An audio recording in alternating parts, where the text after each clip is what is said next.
The Miami Dolphins have kicked off their rebuild. They have let go Tyreek Hill and Bradley Chubb as one wide receiver and edge rusher. Q, could either one of those help the Bears? I don't even know Tyreek Hill can help himself at this point. The last time I seen him, his knee was inverted. His knee was backwards like that. The last time we seen him. And that was Hmm. in October. Yeah. So why are Bears fans proposing that we sign a guy who's not going to be cleared by training camp, who's 30 plus years old, who likes to beat women up, pregnant or not?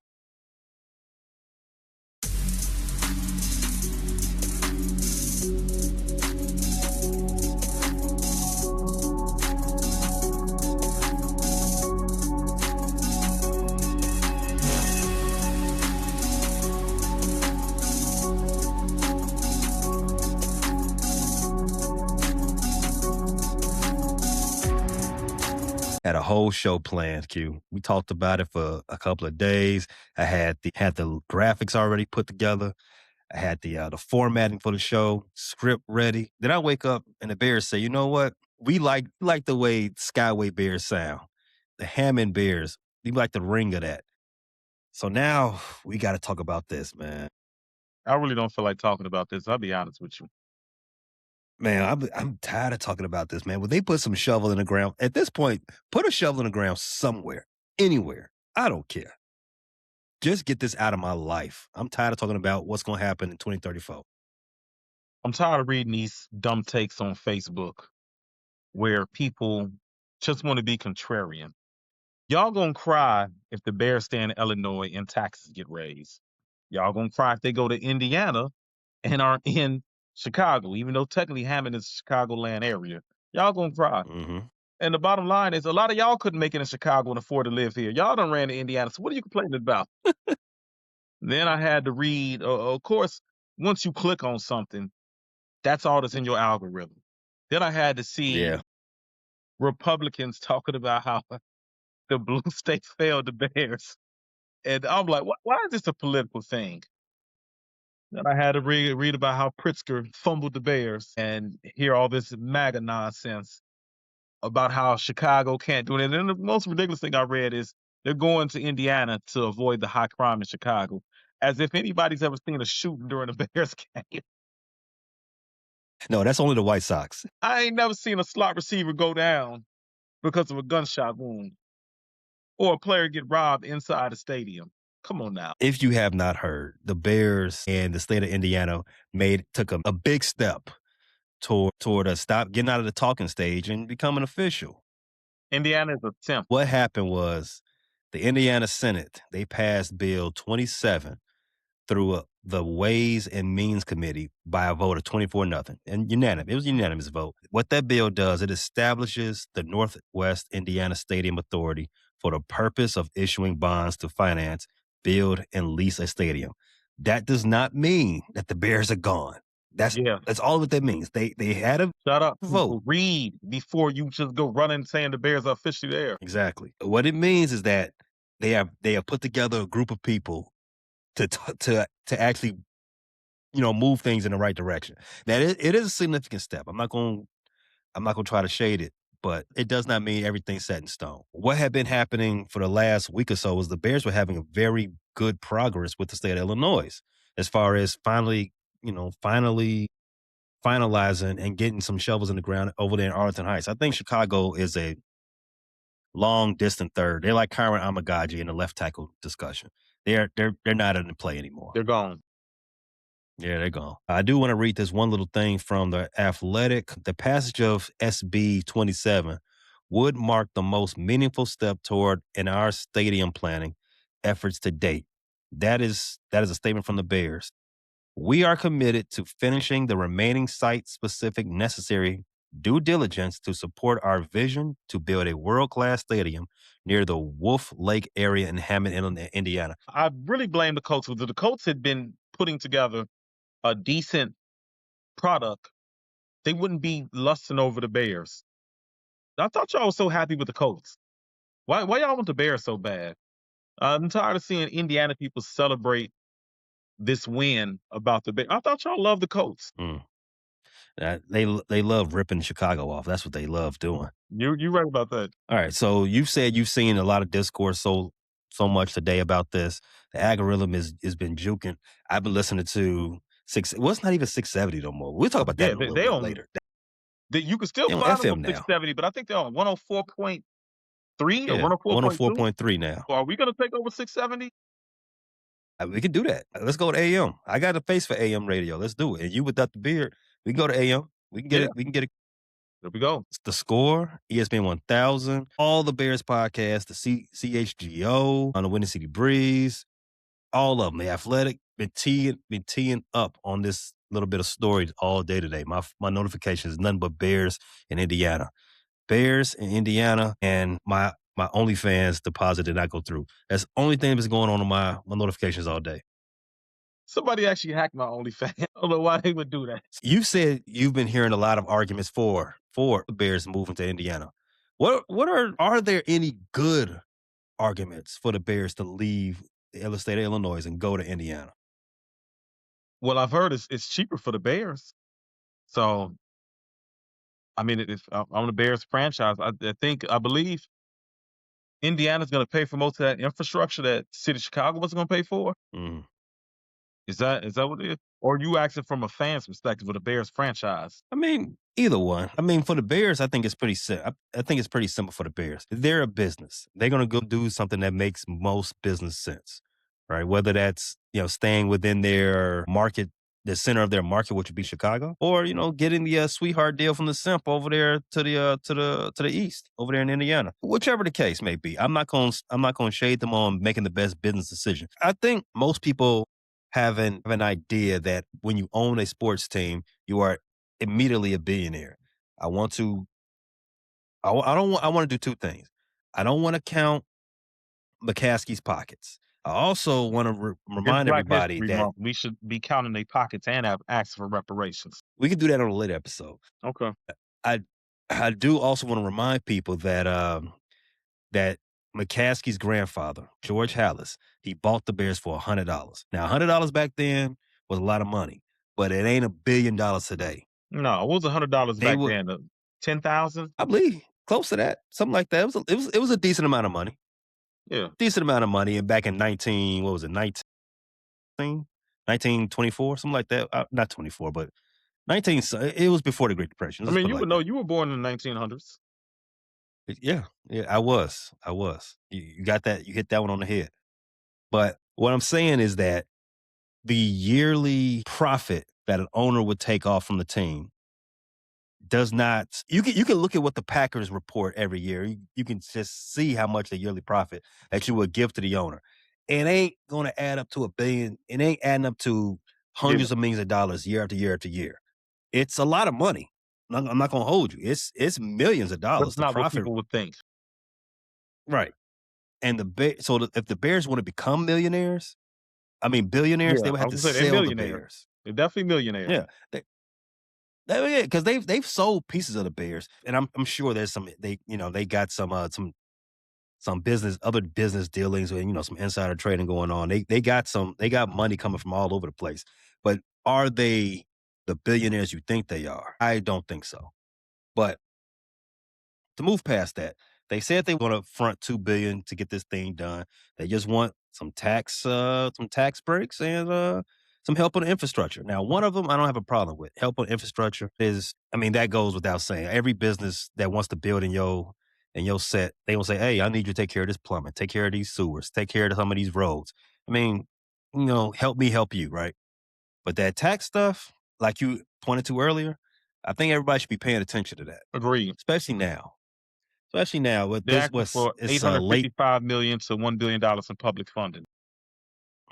Everybody should be paying attention to tax, especially now. It's late February. I know people are starting to get their refund checks from their taxes. They probably finna go jag it off at some car lot Definitely. on Western. Of course. And be right back in the same situation and ask for a ride in November. Call an Uber. Yeah. So with that said, I mean, the Bears want the tax breaks. You getting tax breaks. I'm not mad at them for that. It's sad the Bears leaving Chicago to begin with. It's sad that they will want to leave the state, but In all fairness, Hammond is closer than Arlington Heights. It is. That's what I'm saying. If you said you grew up over east, it would be quicker for I ain't you. say that. You ain't I grow ain't up say over that. east? No, I didn't. I grew up in the Right, Roseland you went to area. Hale, so I'm sorry. You went to Hale, so I just assumed you from over east.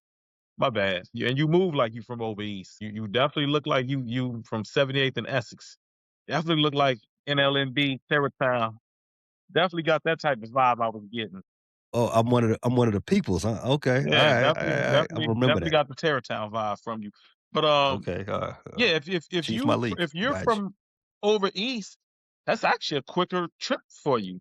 Hell, if you from Mhm. the south suburbs, going well, I don't know, 294 sometimes is a breeze. But if you in the Dalton, Riverdale area, maybe even Matson, maybe even just east of a state, that trip to Hammond might be actually quicker for you. Might be less. Mhm. Well, I don't know. Sometimes that's a trucker. I don't know if some of you are going down I-80 to get to Hammond, but it's not that long of a trip. So I think the issue is more being in Hammond. Some of the arguments against the Bears moving Chicagoans, people that actually in the city, and maybe some of the other surrounding suburbs. If you're not Chicago, means Chicago. If you're not from Chicago, say that. And the Bears will be not from Chicago once they go to Indiana. We all know that one Gary dude or one Hammond dude that be like claiming they from Chicago. Like, hey, come on, fam. Your area code is Especially 219. Hammond. Come on, bro. And Gary is not Chicago at all. I don't even consider that Chicago land. You your own city. Michael Jackson, we don't claim Michael Jackson, and he's from Gary. Freddie Gibbs. Freddie Gibbs, he don't claim Chicago. He claimed Gary. He claimed Indiana. We ain't claiming him. All right. Gibbs moved like he's from So Indiana. Because if he's from Chicago, he wouldn't have got beat up without consequences. I think the Bears got to look at it from this perspective too, for the people that taking public transportation. Hammond is not a huge viable option in terms. I'm sure there is public transportation. Sure, there's a pace bus, but a couple pace buses are not getting your fan base from the Chicago area to Hammond. one last thing on this. What do they do with Hallis Hall? Does it stay in Lake Forest? Do they move it to the south side or do they move that to Indiana too? Well, Because Hallis if they Hall is. move Hallis Hall, then then they're officially Indianimals. I don't think Hallis Hall is going anywhere. I think the Bears will still have Chicago as their base. More importantly, what are they going to do with the Arlington Heights land they purchased? They spent a pretty penny Oh on that. no.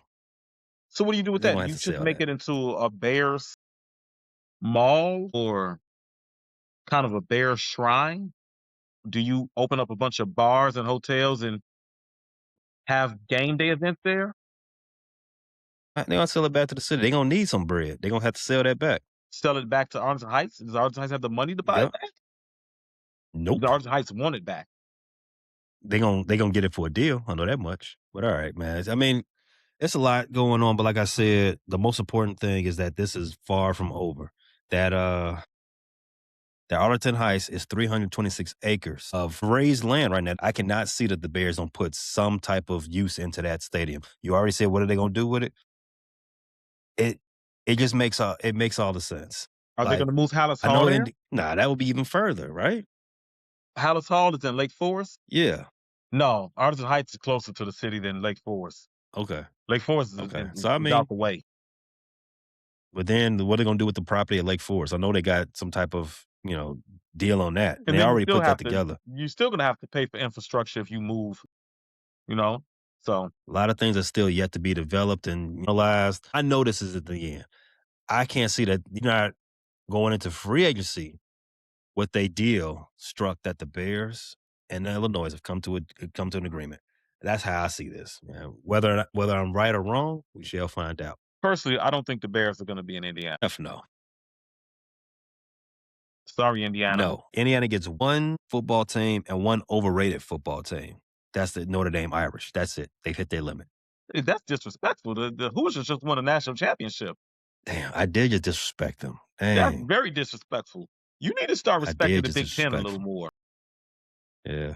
Oh well, maybe later. All right, let's move on to something a little bit more, and that's how the Bears going to win this next Super Bowl. So last week's episode, we talked about shoring up the trenches because I pointed out the last two Super Bowls were won in the trenches, offensive line and defensive line.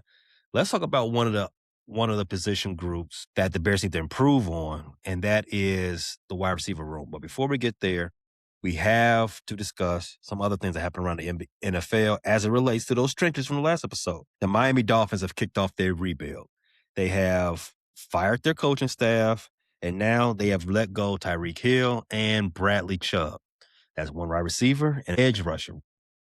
Q. Could either one of those help the Bears? I don't even know if Tyreek Hill can help himself at this point. Last time I seen him, his knee was inverted. What's that movie with Charlie Sheen and the little black kid that was playing him the whole time was really an alien? What's that? The Arrival or what was the name of that movie? You're You born in said the little black 1900s. I know kid. you know. Where his little knees went Yeah. backwards at the end and he galloped off.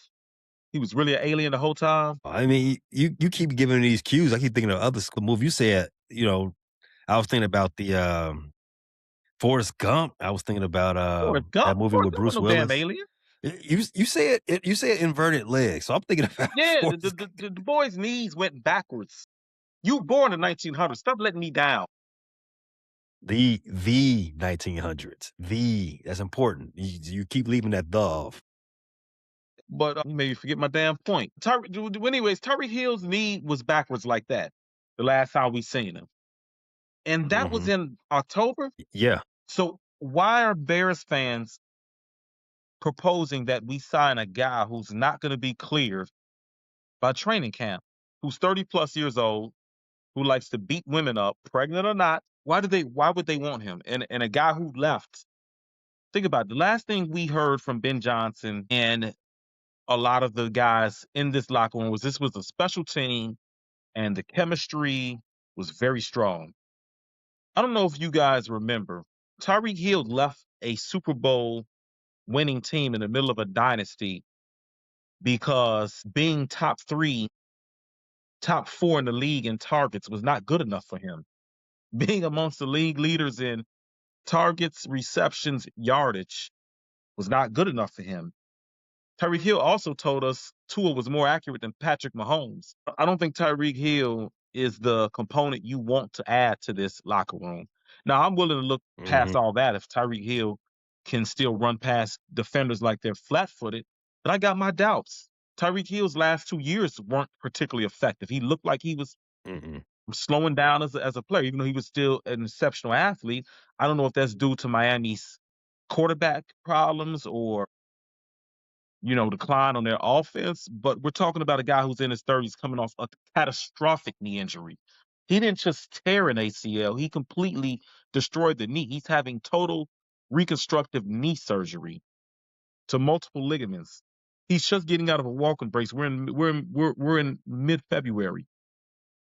Mhm. So no, I don't want to wait for Tyreek Hill to come off the PUP in October, demanding targets and running a more pedestrian 40. And at 5'9", I don't think Tyreek Hill offers you much if he's not elite in terms of his speed. Keyword elite speed, not good speed. Second of all, we've seen guys like DJ Moore. We've seen Caleb Williams spread the ball around. You're seeing Luther Burden emerge. You're seeing Colston Loveland emerge. I don't think Tyreek Hill is going to be happy playing third fiddle. He wasn't happy playing first fiddle. No, I'm not looking forward, or I'm not pining for Tyreek Hill. I'd rather keep DJ Moore at this juncture of their respective careers and what they bring. As far as Bradley Chubb, he's a guy who's been a double digit sack pass rusher before. I think he is certainly worth a flyer as long as the cap hit won't be too crazy. I still think he is Bradley Chubb. Is he 30, 31? But Chubb is a guy that I still think can contribute. He's not coming off a major injury, not this year. His major injury was in 2024, right? That's when he had the season-ending injury, right? Yeah. Okay. So I think this is a guy that maybe can come to a new team and, have a redemption year, rejuvenate. I think Bradley Chubb is definitely worth the flyer, but I think it's also a thing where you're doing a filling out process. You got to do your due diligence first of all to see what it takes to get Miles Garrett. I think we all agree with that. I think you got to do your Miles Garrett? Garrett Miles. No, no, no, no, no. You're talking about the Cleveland Browns. You're not talking Yeah. about Max Crosby. You went all the way to Miles Garrett. Yeah. Yeah, Miles Garrett. Yeah. Okay. guy with 2 last names. I always I always jumble his name. I thought you were correcting me. I thought I got it wrong again. Yeah, I think you gotta do your due diligence on Miles to see if there is a possibility of him being moved. I'm not saying it's a strong possibility. I'm not saying it's realistic, but you gotta at least kick the tires. You gotta see what Cleveland's willing to do. Maybe with a new coach coming in, maybe, new regime, maybe they're looking to build for the future. So I gotta do my due diligence. I gotta do my due diligence on Max Crosby. Now, Max Crosby, I don't know if what the Raiders asking price is realistic and worth it. Max is coming off he's coming off a surgery as well. So he's Mhm. nearing 30. He's not quite 30, but I don't think Max Crosby, if I don't think he's worth the package you offer for Khalil Mack. I don't think he's that same type of all around player. I don't think he has that same type of impact coming to Chicago. I think there's other guys available. I'm going to butcher his name. The Ravens edge rusher who was traded in the middle of the year. Dafi Owa, is that how you Yeah. pronounce? I think there are options, but I think Bradley Chubb is a legit upgrade if he can get back to the level he was playing at before the injury. And now he'll be 2 years removed. So yes, I think Bradley Chubb is a legit guy you can kick the tires on. I like that you brought that up because I do want to focus the majority part of this talk about what we can do in the pass rushing department on Mr. Chubbs. And I want to pause. I do want to add in Trey Hendrickson into that discussion too, because those are now the two top pass rushing available guys in the market right now. Trey Henderson I and, think and Bradley Chubb. I think Odafi Owe is a better option. He's younger, and I think his best is yet to come. I would rank him number one. I would actually put Jaden Okay. Phillips number two. I think Bradley Chubb and Trey Henderson are the biggest names available. They have the most impressive resumes available. But I would go Phillips and Odafe one and two. However you want to order that. Okay. So Daffy is one. You got Jaden Phillips number two, Trey Mhm. Henderson out there, and Bradley Chubb is also out there. Yeah. If the Bears were able to, make some things happen, get the money available, you would prefer them go after Daffy, right? That would be your case. Yeah, because I think at 26 years old, a former first round pick, a guy who has also had double digit sack season.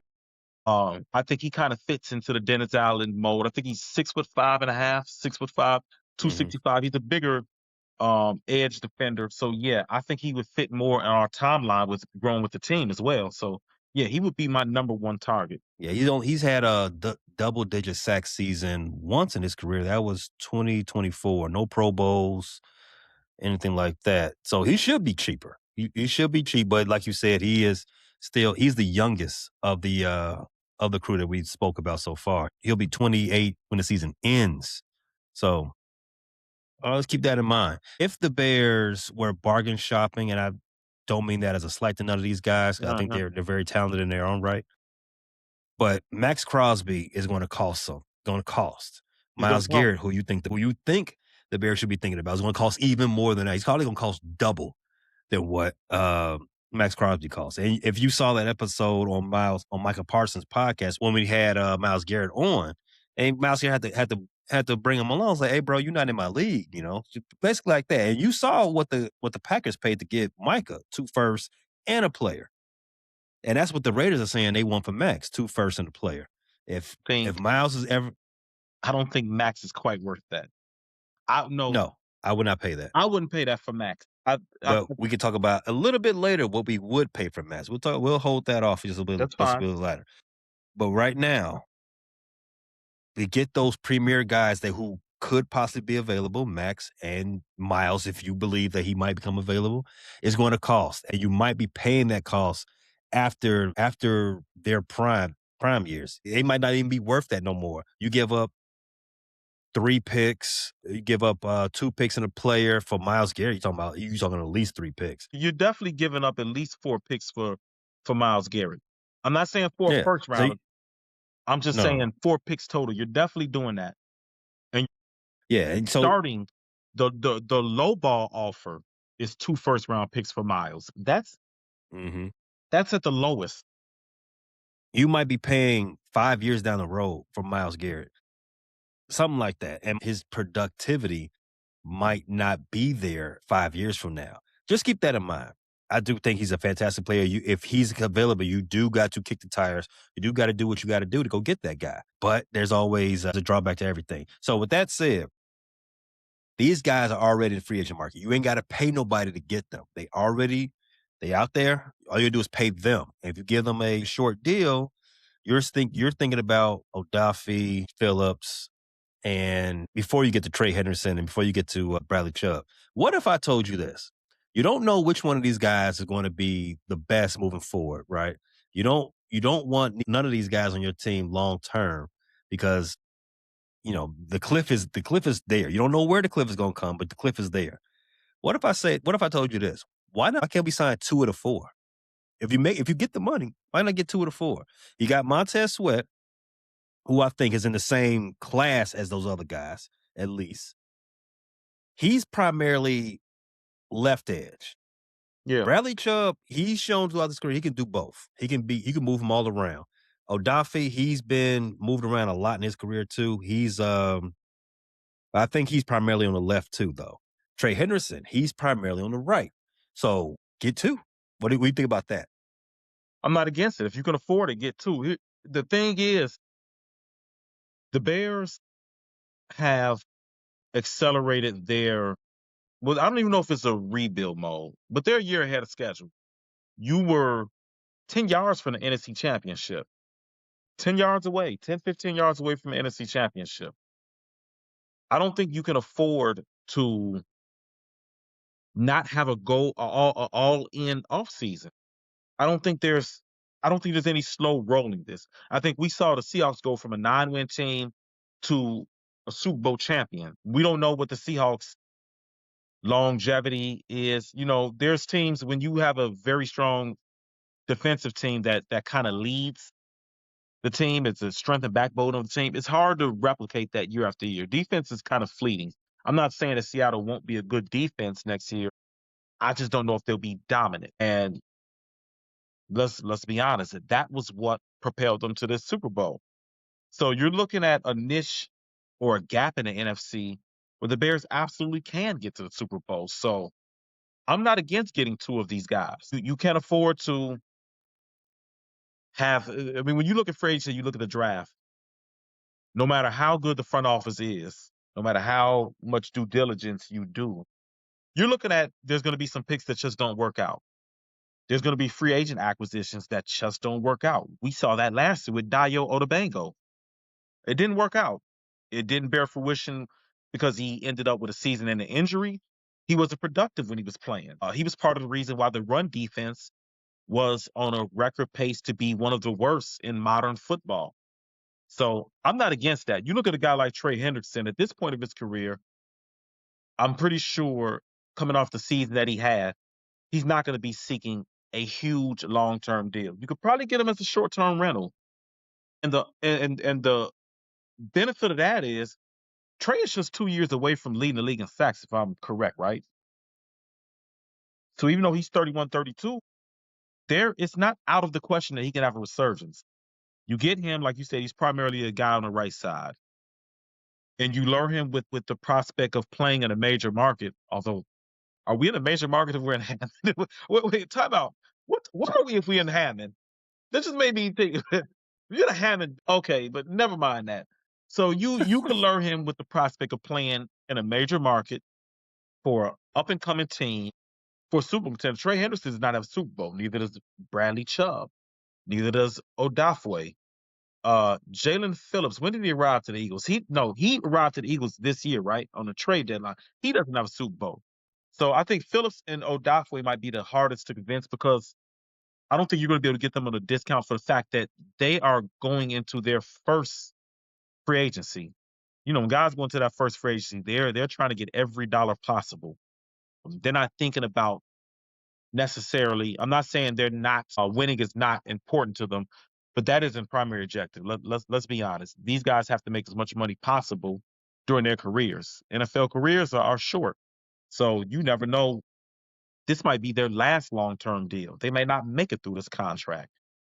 So I think those two guys, you're probably looking at those guys looking for the best deal possible. You could probably pair one of them with one of the discount guys, and we're assuming Chubb and Henderson will be available for a discount because they're above 30. They've both had some injuries in the past, and they're not coming off their strongest years. But I'll be firmly against that. Maybe you can get one of the young guys, and maybe you can get one of the older veterans. So, yeah, I think that's actually a great idea. I would love for them to do that. That's type of outside the box, proactive thinking that put that team over the top. That's one of the things the Eagles did. I mean, Mhm. when you look at that Super Bowl team, they had Jalen Carter, who's a first round pick. They had Jordan Davis, another first round pick. They had the guy. What's the big man that was in the middle of the Patriots and defensive interior this year that they signed? He was in Philly too. He was a third round pick. I mean, Philly loaded their team with pass rushers and defensive linemen. That Super Bowl team. So yeah, I think if you can't have the elite production or the superstar that is Micah Parsons and Miles Garrett, I think the best alternative is to have your team stockpiled with a bunch of edge rushers, with a bunch of competent guys. Now, how the Bears pay for all this? Let's talk about that. So the Bears are So still Indiana 10 pays million for it over the cap. since they so thirsty. The Bears are still $10 million over the cap. As we speaking right now, they haven't made any more moves to fix that as of yet. So there's still a lot over the. Let me not say a lot. I mean, you can figure out 9, 10 You got to million restructure some fairly easy in contracts, this league. Yeah. couple cap So casualties. one of the ways the Bears can, I guess, kill two birds with one stone, one improve their wide receiver room and free up some money to improve their pass rushing is to bring their highest paid player on the team and highest paid wide receiver back into that negotiating room, Mr. DJ Moore. A trade proposal that Bill Barnwell from ESPN he brought up. The Bears trade the number 25 overall in this draft coming up and DJ Moore for Max Crosby and their fifth round pick. Do you think that hurts the Bears wide receiver room? We beat Green Bay twice this year, correct? We did. Who had the game sealing touchdowns in both of those wins? DJ Moore. I think that answers your question. When the chips were down and we needed a big play, DJ Moore was the guy we went to. So I think it absolutely does hurt your wide receiver room. Is it a move that you would be unable to overcome? No, certainly not. You got a whole off season.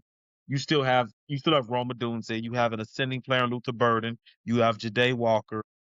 But after that, I don't think you have any other receivers that are signed. Those are only three signed for the upcoming year. So would I make that move? I think I'd be inclined to do so. However, I'm firmly on the camp of if I can keep DJ Moore, I'm keeping DJ Moore. Can I interest the Raiders in another trade? I know you're a Rome guy. Can I interest you in Rome? He's a younger guy. Listen, Rome is a younger guy. I think he has potential, but I don't think he necessarily excelled in, to use a Ben Johnson term, grab the bull by the horn. I do think the heel injury did affect some of his production. But I also can't excuse some of the drops, especially in traffic, from a guy that we drafted top 10.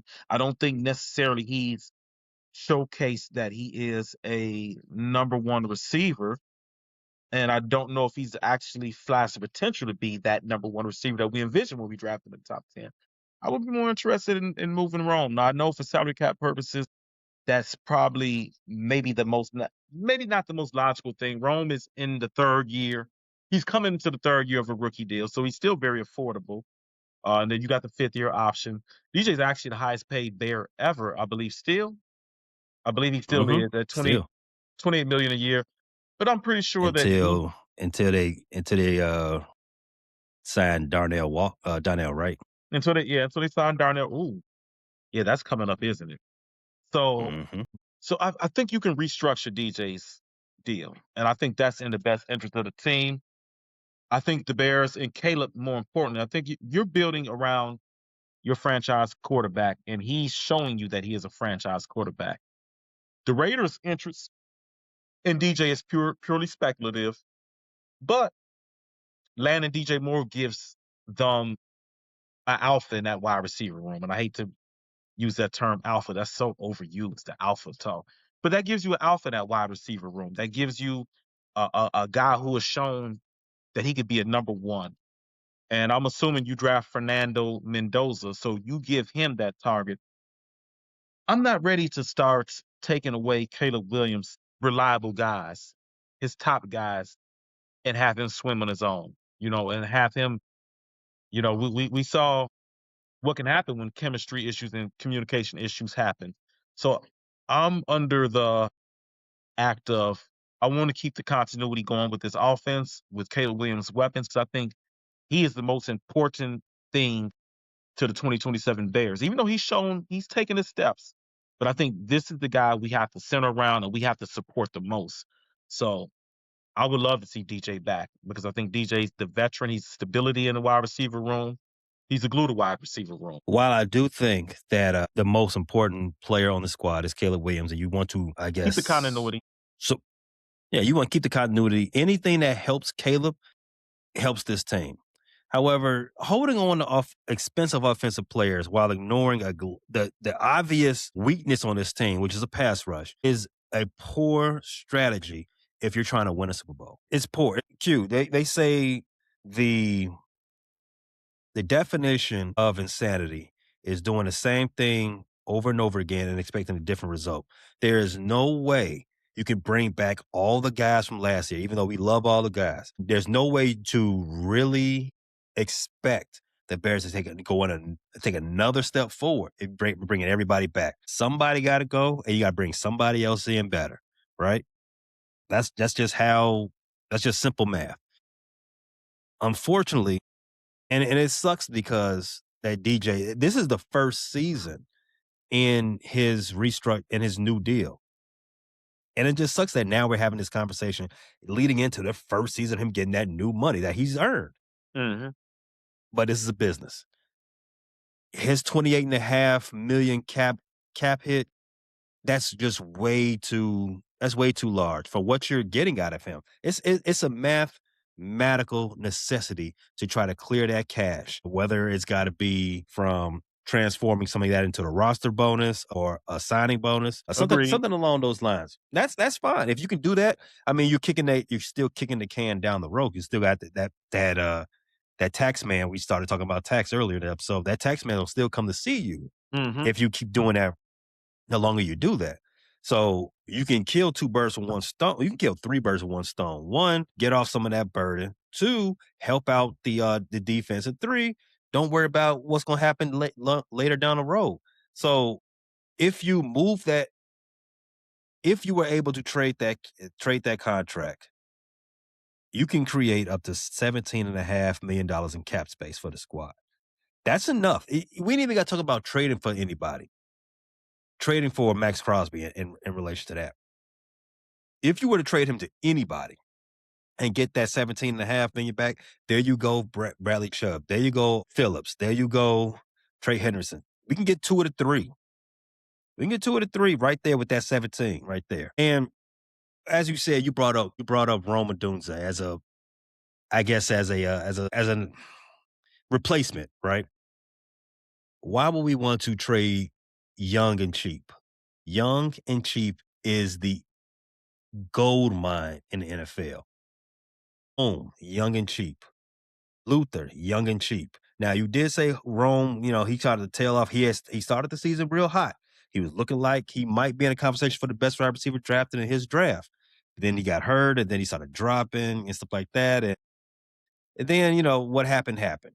It is what it is. But I don't expect that to be him moving forward. I don't think that's him I don't think that's his makeup as he is as a player. That's just him during this season. DJ, he's at his ceiling. We know who he is. Fantastic receiver. He plays through injuries. He's sure-handed when he's locked in. He can be a little moody. Sometimes he doesn't run his routes all the way through, but we've seen that from other players. Not to bag on DJ. The other thing that DJ doesn't have that Roman and the rest of them have, he's not young and cheap.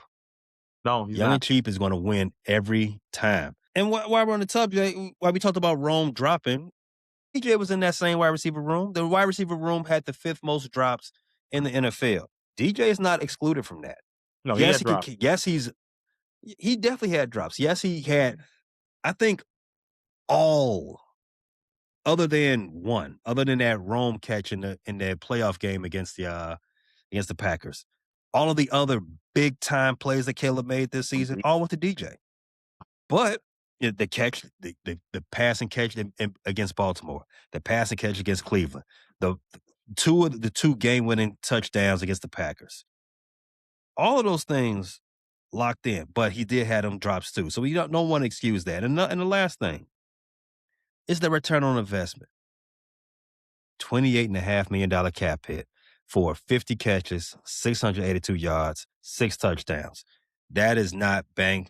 It's not going to cut it. It's not bang for your buck. If we're gonna give Rome grace on this year, I think I can play devil's advocate and say DJ fought through injuries. They didn't cause him to miss time or extended time, but he fought through injuries. We also look at a guy who was in his first year in the system and working out the kinks. DJ's still under 30. He'll be under 30 this season. I haven't seen any drop off from a physical skill set standpoint. I think the wheels are still as good as they were. He's still strong. He's still able to make catches in traffic, which I have not seen Rome do consistently. So if you're going to tell me we're moving Rome and I'm sorry, if we're going to move DJ and we're getting back a bona fide edge rusher, I have no qualms with it. If you're telling me we're going to move DJ and roll the dice on Bradley Chubb or Trey Hendrickson, now I'm going to have a little bit of, are we sure this is what we're doing? Because I think when it's all said and done, you're going to win games with DJ Moore. I think yeah, we have seen the ceiling, and yes, he has not given you the return on investment the last 2 years on what his contract number is. But I think the continuity with Caleb, the upside of DJ, I don't know if I'm willing to move on from DJ unless I'm getting an edge rusher that I know is coming in playing at a high level. I don't know if we know Trey Henderson is coming in and still being able to produce at a high level. He didn't produce at a high level for Cincinnati, even though he was injured, but he didn't do it last year. Jalen Phillips is a young guy ascending, but not exactly consistent. Way, yes, he's shown some flashes, but this is a guy who was traded in his fourth year before landing a big contract. And the team that picked him up, I believe he was traded to the Chargers, right? They haven't extended him.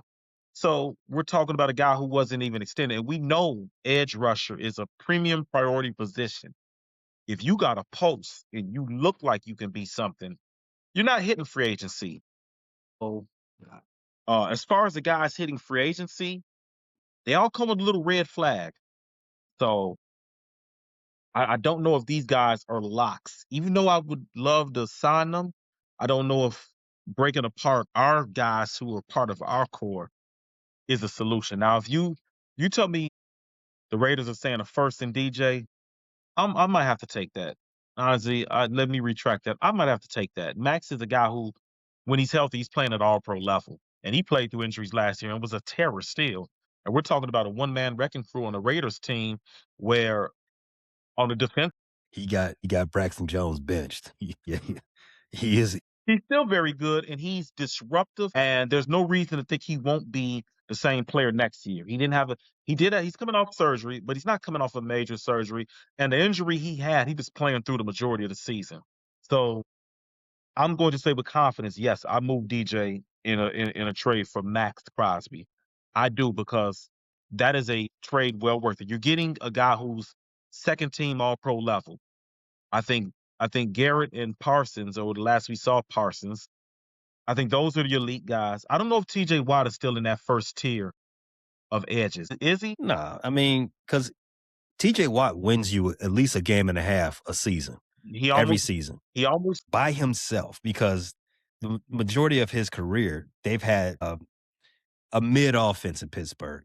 So he's actually won them games when the yeah. offense could not do So it he's still tier themselves. one. He's still tier 1. The only thing I worry about with him is injuries, and, the Okay. injuries are significant. Yeah. But, no, I'm gonna fight back on that one a little bit. Yes, easily trade him for Max Crosby. We can figure out the I'm draft in agreement. compensation part With that. a little bit later. But I'm I gonna would push still back. trade him. I would still trade him, free up room for the free guys on the free agent market too. Because Trade or let me release. even. No, I'm not cutting DJ. Okay. Not doing that. Okay. That makes no sense. That makes no sense. But I would figure out a way to get the necessary money so I can help out the part of the squad that needs it desperately. And I didn't want to bring this up earlier, but when we talked about drops, that's not where any concern comes from for me when it comes from DJ. It comes from the blocking. In training camp, what was the phrase? No block, no No rock. rock.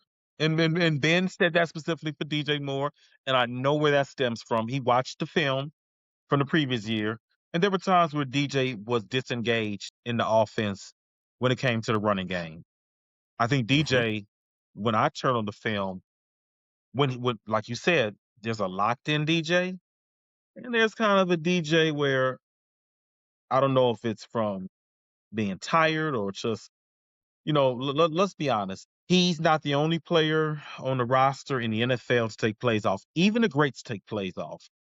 I've seen Khalil Mack kind of loafing. I'm talking about prime beast Khalil. I've seen him loaf a couple times.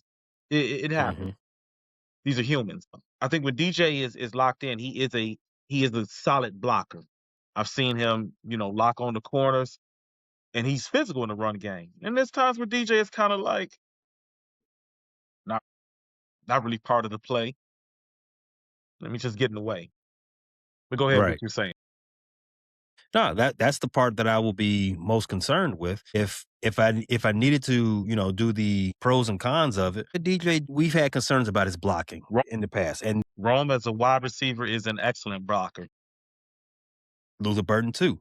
Yeah, the Rome will get Yeah. on you like a tight end. And if you want to talk about the Bears' running game actually tailing off towards the end of the season a little bit, it coincides with Rome going down. Hmm. You're right. But if you want to take this further, the Bears are going to also got to do something with the left tackle position. No Ozzie this season. Probably got Theo Benedict going back out there. Maybe Braxton Jones is coming back. Maybe they move Joe Tooney over, or do something. Maybe they bring in somebody else. Kyron Amagashi, this is his year. He figures it out. Maybe you don't know. But what I do know is that the Bears offense that we saw in the first 5 weeks of the season, first 5 games of the season, where there's a lot of 12 personnel, a lot of chipping, a lot of help going on out there, we're gonna see that a lot more next season. And if there's any type of thought on, are all 11 guys out there going to be blocking? Or are they going to be willing blockers? DJ not going to be one of the guys in the box. You know what I'm saying? Everybody is going to be willing blockers. I know they on the box. DJ going to be outside the box. If we're going to be chipping, that just means Cole's spot on the squad becomes a lot more secure.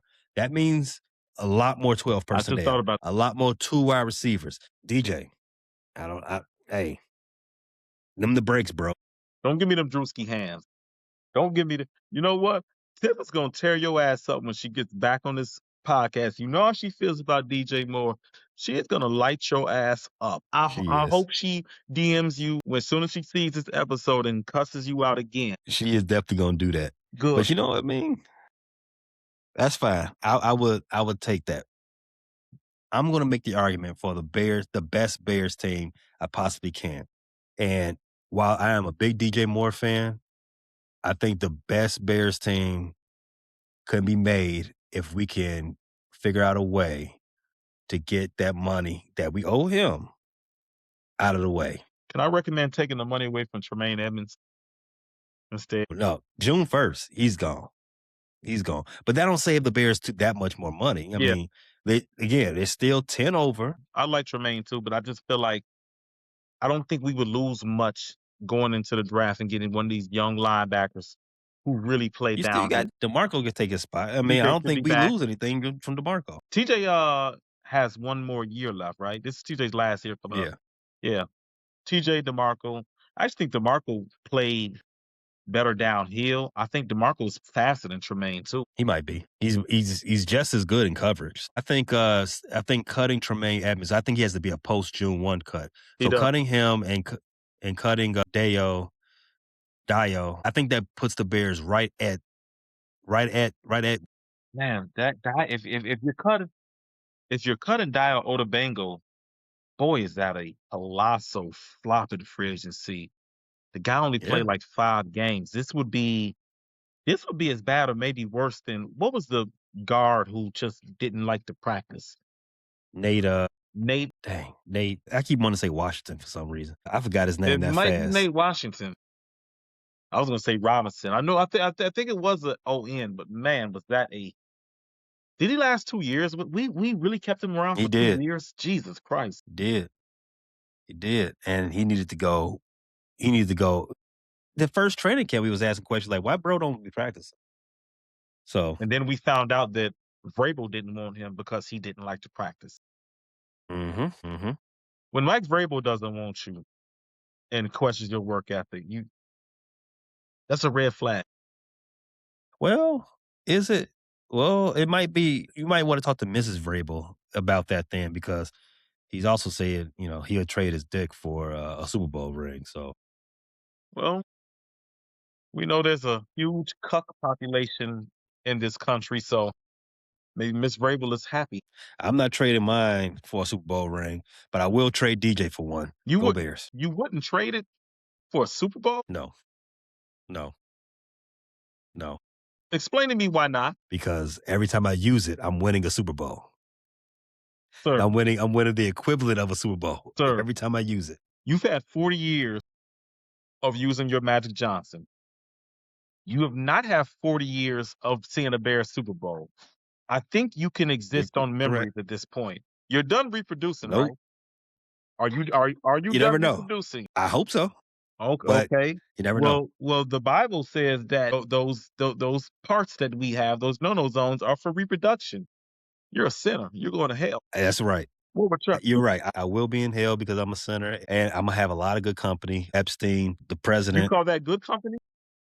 No, I'm just gonna have company. I won't be there alone. I know that much. Well, you can have fun with Charlie Pam Kirk, Bondi and Donald Trump and Jeffrey Epstein and the Bill Clintons. You have all the fun you want in there. R. Kelly, R. Kelly. R. Kelly's going to heaven. because he made that song. I believe I can fly. What's the? No, no, no, no. The other one. The other one. Feeling on your booty. No, no. Imagine such a guy reading your resume and he's replaying your lustful song of feeling on your booty as you try to convince him to let you in heaven. He go start off with "I wish." That's the song thing about "I wish," and then you're Yeah. like, "Oh, what's this other one? What's this 12 play? What's on here?" Your mind's telling you no, but your lustful, Oh, sinful what? body, Yeah, he's definitely going to hell. at least you'll have good music down there. That's all I need. Just give me good music. You might need to save I your might need soul. that Super Bowl. You're right. Bear down. Bear down. Thanks for listening to this latest episode from the Frustrated Chicago Sports Fan Channel. Don't matter if you listen to this on Apple Podcasts or Spotify or watch it on Twitch or YouTube. Make sure you like, subscribe, share with a friend, hit the notification bell so you never miss a drop. And to all the guys from Chicago, we say three things: bear down, go Cubs go, and sell the team, Jerry.